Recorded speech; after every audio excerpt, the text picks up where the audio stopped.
Voltamos a estudar sobre os impactos ambientais na agropecuária. Agora vamos ver como ocorre a desertificação do solo através do uso da terra pelos processos da agricultura e também da pecuária. Bem, a desertificação corresponde ao empobrecimento e diminuição da umidade de solos, principalmente solos arenosos. Então é mais comum ocorrer desertificação em solos com uma maior quantidade de areia em relação à argila. Então são solos arenosos. E essa perda da umidade e também o empobrecimento, que é a perda da matéria orgânica e mineral do solo, vai fazer com que ele fique mais solto, menos propício a favorecer o plantio e favorecer o surgimento e crescimento de plantas. E isso corresponde justamente à desertificação, aquele solo pouco úmido, seco, sem nutrientes, não é favorável para o plantio nem favorável para o crescimento de nenhuma espécie de planta, formando assim um deserto. Geralmente ocorre em áreas de clima subúmido, semiárido e árido. Não é porque o clima é árido que é obrigado a ser um deserto. Não, se houver umidade ali, se o solo tiver nutrientes, então ele pode favorecer a agricultura. Então não trata-se de um deserto, apesar de o clima ser árido, mas não necessariamente aquele solo é obrigatório ser um deserto. E o clima semiárido, que é justamente aqui no Brasil, nós temos o semiárido do Nordeste, do sertão nordestino, que em muitas áreas já está ocorrendo a desertificação, principalmente no Ceará, pelo uso inadequado do solo pela agropecuária.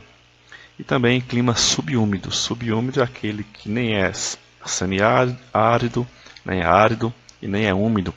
Ele tem uma umidade relativa baixa, porém não chega a ser considerado semiárido. É um pouco mais úmido do que o semiárido. E, consequentemente, esses três tipos de climas ocorrem com maior frequência. Mas também é comum, por exemplo, em um clima equatorial, como na Amazônia, ocorrer desertificação, visto que a floresta amazônica tem um solo pobre.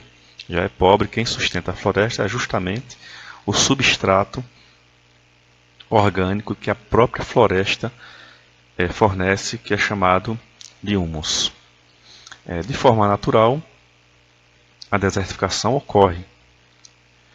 É resultante de variações climáticas, principalmente variações climáticas, mas que isso ocorre lentamente, visto que variação climática é uma coisa que não surge do nada, não surge de um ano para o outro, nem em décadas, então demora aí séculos e milênios para ocorrer uma desertificação, uma mudança climática, de forma a resultar em uma desertificação de um local. Então não é simplesmente de uma hora para outra que vai ocorrer desertificação natural de um lugar. O processo que se intensifica justamente com a prática agrícola, que não é controlada, não é praticada de maneira a proteger o solo e, consequentemente, essas práticas agrícolas inadequadas, sem controle do que está ocorrendo, vai causar ou vai intensificar a desertificação daquele solo. Gradativamente, o solo perde nutrientes, vai perdendo nutrientes aos poucos, pouco a pouco. Então, com isso, perde a capacidade de fazer crescer qualquer tipo de vegetação. Então, é chamado de solo estéril. Solo estéril que não tem a capacidade de fazer crescer nada ali. Mesmo que você coloque a semente e jogue água, faça essa irrigação, mas ali o solo está pobre, ele é apenas areia, é apenas material mineral, apenas cristais de pedra, de rocha, que não tem nutrientes necessários para a planta crescer. Então qualquer tipo de planta ali não vai crescer nenhuma vegetação, seja ela plantada ou seja ela naturalmente, e isso fica caracterizado com o solo estéril. Sem vegetação, que perdeu-se justamente devido à esterilidade do solo, à infertilidade do solo, à falta de nutrientes, as chuvas ficam cada vez mais escassas, visto que ocorre uma evapotranspiração das plantas, esse vapor d'água vai para as camadas mais elevadas da atmosfera e com isso formam as chuvas que deveriam retornar em forma de água em estado líquido. Só que com a perda da vegetação, as chuvas ficam escassas e o solo cada vez mais seco. Isso ocasiona também em erosão do solo, justamente por conta da perda da vegetação que não sustenta mais o solo com suas raízes. Aqui nós podemos ver o processo de desertificação em um primeiro momento. O solo fértil com vegetação exuberante, um rio caudaloso.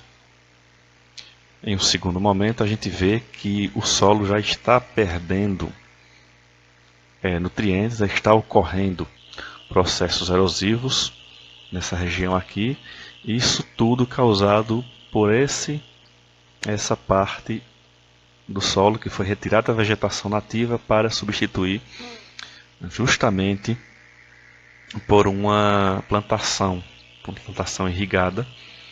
Então já começa a ter um processo erosivo, a plantação irrigada volta para irrigada por esse próprio rio aqui, já perdeu um pouco do volume, já perdeu uma parte da floresta.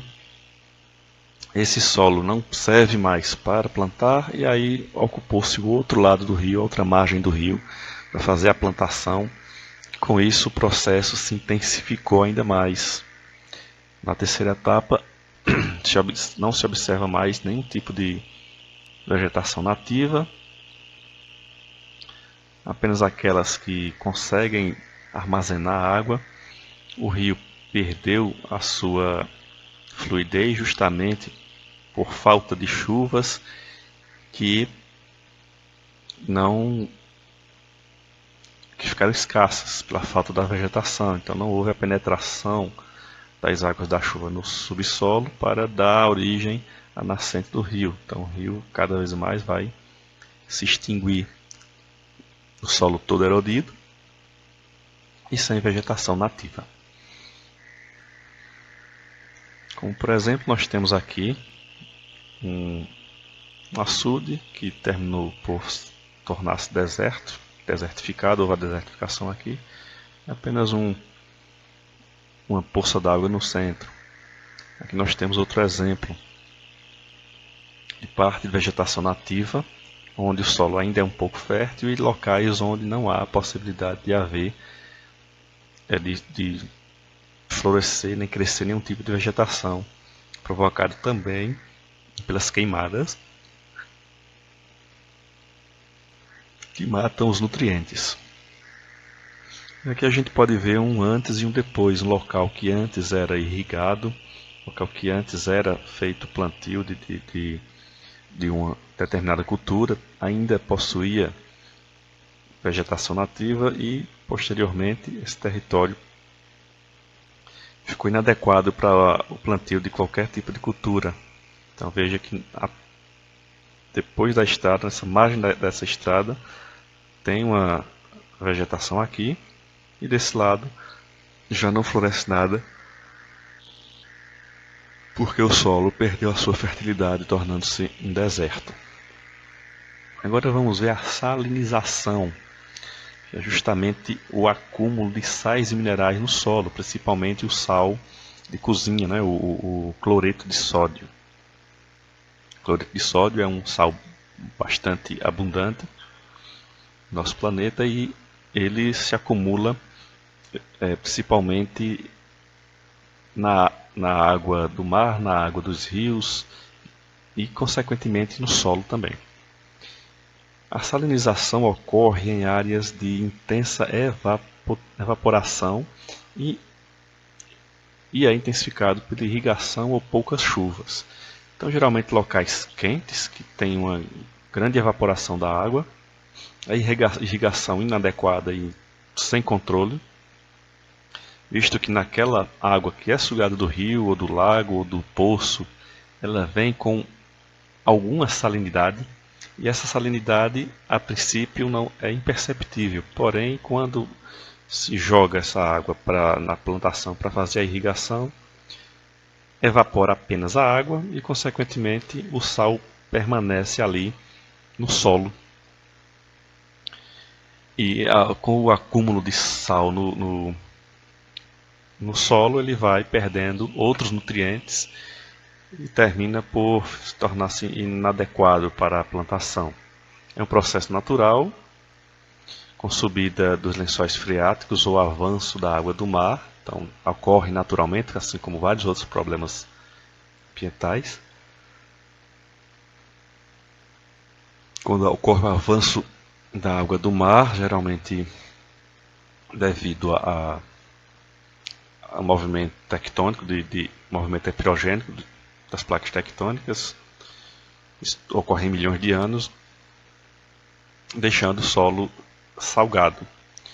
E também com a subida dos lençóis freáticos, que levam consigo vários sais minerais, e com isso também saliniza o solo.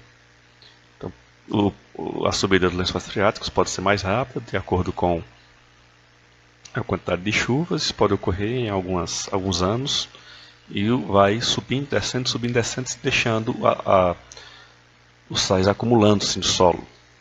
Então, naturalmente, isso ocorre de uma forma mais rápida e de uma maneira mais longa, com milhões de anos, com o avanço do mar, da água do mar, para o continente. Quando ele retorna, deixa lá o sal acumulando no solo. Mas isso demora milhões de anos. Mas é intensificado justamente pela técnica de irrigação incorreta, uma irrigação sem controle, inadequada, sem estudo da salinização do solo, do acúmulo de sais no solo, sem tratamento da água, o que encareceria a produção, porém, e como consequência, se dá a salinização. O solo se torna infértil, visto que é muito salgado, com sal demais, e contribui para a desertificação do mesmo. Aqui nós temos um tubo. Justamente essa tubulação é de poço, que faz a circulação da água dos poços. Então, ao longo de anos e décadas, os sais desse poço vai se acumulando nas paredes dessa tubulação. Então, veja que os poços artesianos têm uma quantidade de sal muito grande, tanto que se acumula e pode até entupir a tubulação que retira essa água do poço, já que essa régua tem mais ou menos uns 10 a 20 centímetros de camada de sal nessa tubulação.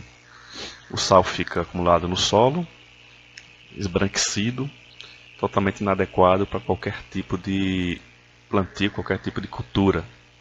Então, um solo como esse, para revitalizá-lo, levaria muito tempo e também um gasto muito alto. Um gasto muito alto para revitalizar um solo como esse. E aqui a gente vê o processo de evaporação e acúmulo também, né? Essa barragem aqui vai aumentando, evapora, diminui. Só evapora a água, o sal fica. Então ela aumenta de nível, evapora novamente, e esse vai e vem, e evapora e enche, os sais vão ficando no solo. Isso ocorre também